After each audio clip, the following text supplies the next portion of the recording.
എല്ലാവർക്കും നമസ്തേ. നമ്മുടെ വീടുകളിൽ നിലവിളക്കിന് വളരെയധികം പ്രാധാന്യം നാം കൊടുത്തുകൊണ്ടിരിക്കുന്നു. നിലവിളക്കിനെ നാം ലക്ഷ്മി ദേവിയായിട്ടാണ് സങ്കല്പിക്കുന്നത്. അതുകൊണ്ട് തന്നെ നാം നിലവിളക്ക് കൊളുത്തുമ്പോൾ ശ്രദ്ധിക്കേണ്ട കുറച്ച് കാര്യങ്ങൾ ഉണ്ട്. അത് നാം പ്രത്യേകം ശ്രദ്ധയോടുകൂടി തന്നെ ചെയ്യണം. അങ്ങനെ ചെയ്തു കഴിഞ്ഞാൽ മാത്രമേ നാം നിലവിളക്ക് കൊളുത്തി പ്രാർത്ഥിച്ചതിൻ്റെ പൂർണ്ണമായിട്ടുള്ള ഫലം നമുക്ക് ലഭിക്കുകയുള്ളൂ. അല്ലെങ്കിൽ ഇതിൻ്റെ നേരെ വിപരീതമായിരിക്കും നമ്മുടെ വീടുകളിൽ ഉണ്ടാകുന്നത്. അതുകൊണ്ട് തന്നെ നിലവിളക്ക് കത്തിക്കുമ്പോൾ വളരെയധികം പ്രത്യേകം ശ്രദ്ധിക്കേണ്ട ചില പ്രധാനപ്പെട്ട കാര്യങ്ങൾ ഞാനിവിടെ നിങ്ങൾക്ക് പറഞ്ഞു തരാം.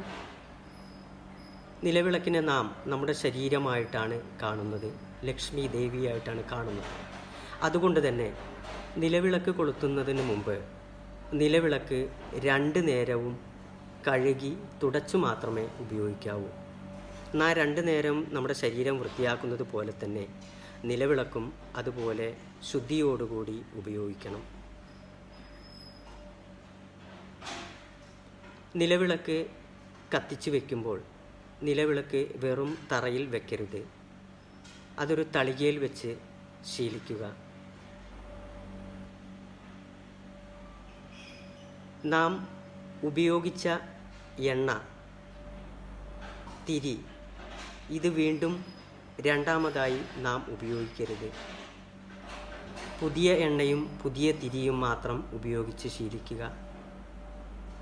പഴയ എണ്ണയും പഴയ തിരിയും കത്തിച്ച തിരിയും ഒരിക്കലും വീണ്ടും ഉപയോഗിക്കരുത്. ചിലവർ രാവിലെ കത്തിച്ച തിരി വൈകുന്നേരം ഉപയോഗിക്കാറുണ്ട്. അത് വേണ്ട, അത് നല്ലതല്ല. നമ്മൾ ഓരോ സമയം കത്തിക്കുമ്പോഴും പുതിയ തിരി തന്നെ ഉപയോഗിച്ച് ശീലിക്കണം. നാം നിലവിളക്ക് കൊളുത്തുമ്പോൾ തിരിയിടുമ്പോൾ ശ്രദ്ധിക്കേണ്ട കാര്യം, കിഴക്ക് ഭാഗത്തേക്ക് 2 തിരി ചേർത്ത് ഇട്ടുകൊണ്ട് വേണം. പടിഞ്ഞാറ് ഭാഗത്തേക്ക് 2 തിരി ചേർത്ത് ഇട്ടുകൊണ്ട് വേണം.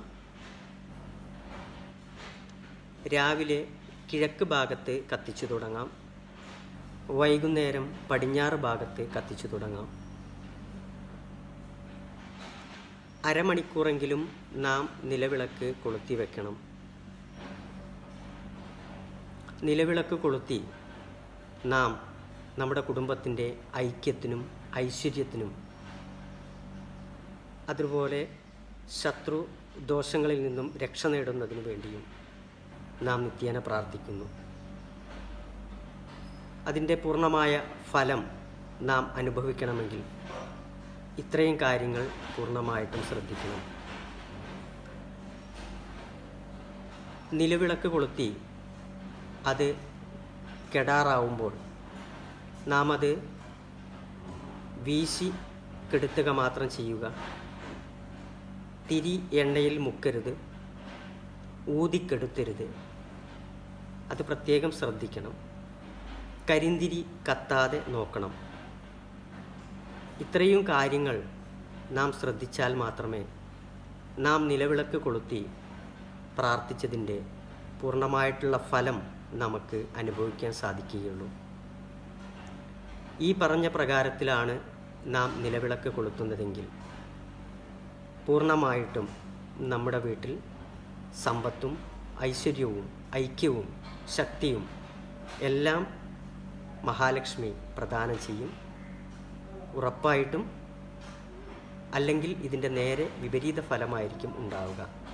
അപ്പോൾ എല്ലാവരും പറഞ്ഞതുപോലെ നിലവിളക്ക് വളരെയധികം പ്രാധാന്യം കൊടുത്തുകൊണ്ട് ശ്രദ്ധയോടുകൂടി ഉപയോഗിക്കുക. എല്ലാവർക്കും നമസ്തേ.